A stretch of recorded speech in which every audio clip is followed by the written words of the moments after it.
पहलगाम हमले का बदला लेने के लिए भारत की तरफ से चलाए जा रहे ऑपरेशन सिंदूर के बाद से ही भारत पाकिस्तान के बीच युद्ध छिड़ गया था, जो दिन पे दिन बढ़ता नजर आ रहा था। लेकिन अमेरिकी राष्ट्रपति डोनाल्ड ट्रंप की मध्यस्थता के बाद दोनों देश सीज फायर के लिए तैयार हो गए और दोनों ही देशों में युद्ध विराम करने का ऐलान कर दिया। लेकिन पाकिस्तान ने सीज फायर समझौते का घोर उल्लंघन किया और कुछ ही घंटों के बाद बीती रात फिर से कई जगहों पर गोलीबारी व ड्रोनों से हमला कर डोनाल्ड ट्रंप की इस मध्यस्थता को ठेंगा दिखा दिया। इस बीच अब पहलगाम हमले में मारे गए कानपुर के शुभम द्विवेदी की पत्नी ऐशानिया द्विवेदी का बयान सामने आया है, जहां उन्होंने भारतीय सेना व प्रधानमंत्री नरेंद्र मोदी का ऑपरेशन सिंदूर के लिए आभार जताया और कहा कि जब तक पाकिस्तान में आतंकवाद रहेगा तब तक भारत का यह ऑपरेशन सिंदूर चलता रहेगा। मैंने पहले भी बोला है कि मैं बहुत थैंकफुल हूँ और थैंक यू, धन्यवाद, ये बहुत छोटे शब्द हैं। उन्होंने जिस तरीके से ऑपरेशन सिंदूर नाम रख के आतंकवादियों के 9 अड्डे खत्म किए थे, उनके लिए मैंने पहले भी कहा, मैं फिर से कहती हूँ, मुझे अपने आर्म फोर्सेस पे, अपने माननीय नरेंद्र मोदी जी पे बहुत बहुत विश्वास है एंड थैंक यू।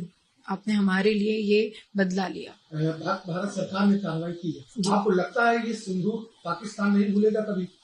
बिल्कुल नहीं भूलेगा। और ये लड़ाई पहली बात तो आतंकवाद के खिलाफ है।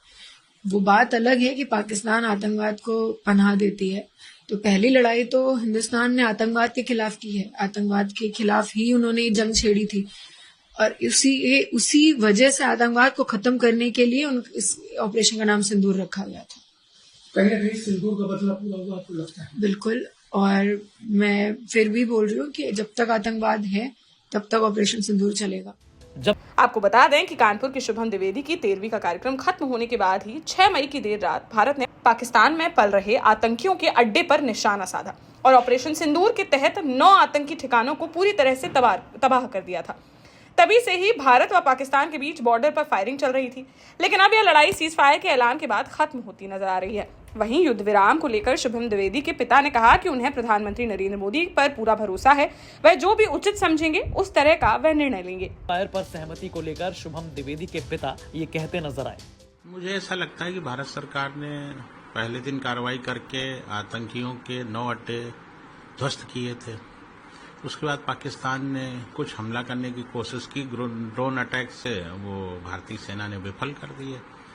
तो भारत सरकार ने जो पहले दिन कार्रवाई करके 9 आतंकी अड्डे नष्ट किए थे, उसका मैंने स्वागत किया था, मैं आज भी स्वागत करता हूँ। जहाँ तक ये प्रश्न है कि क्यों रोक दिया,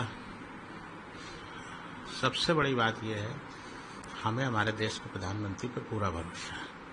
प्रधानमंत्री जी जो उचित समझेंगे उस तरह से निर्णय लेंगे, हम उनके किसी निर्णय पे कोई। देश का जाना माना सैनफिन ग्रुप आपके लिए फिर लाया है झांसी में वास्तु के हिसाब से फ्लोर प्लान सहित एक शानदार टाउनशिप, जिसमें सुरक्षा की दृष्टि से सीसीटीवी, एक ही ग्रैंड गेट से एंट्री और एग्जिट, चौड़ी सड़कें, parking, car wash area, senior citizen and international fountain parks, swimming pool, gym, badminton, tennis आदि courts, school, hospital, shopping mart आदि कई सुविधाएं। इसीलिए तो हम झांसी में लोगों की पहली पसंद। 12 साल पहले अपने स्टार्टअप के साथ ही योग्य नेतृत्व, अनुभवी टीम और सक्षम सेंट्रलाइज और उत्तरदायी प्रबंधन के बल पर सबको घर गुणवत्ता के साथ समय पर घर की योजना के तहत सैनफिन समूह ने बहुत ही कम समय में 1500 से ज्यादा यूनिट्स को दिया है कब्जा। समय पर डिलीवरी से हमारे ग्राहकों में बढ़ा है विश्वास और मिली है संतुष्टि। सैनफिन समूह ने बहुत कम समय में Sanfin Ashok city, green homes residency, green homes city, Sanfin Ashok valley, Delhi public school, Sanfin शाखा, केन सैनफिन अस्पताल सहित कई अन्य परियोजनाओं के साथ नई झांसी के निर्माण में स्थापित किया है एक बड़ा मुकाम। तो आप भी आज ही आइए अपने परिवार के साथ और कीजिए अपने सपने साकार।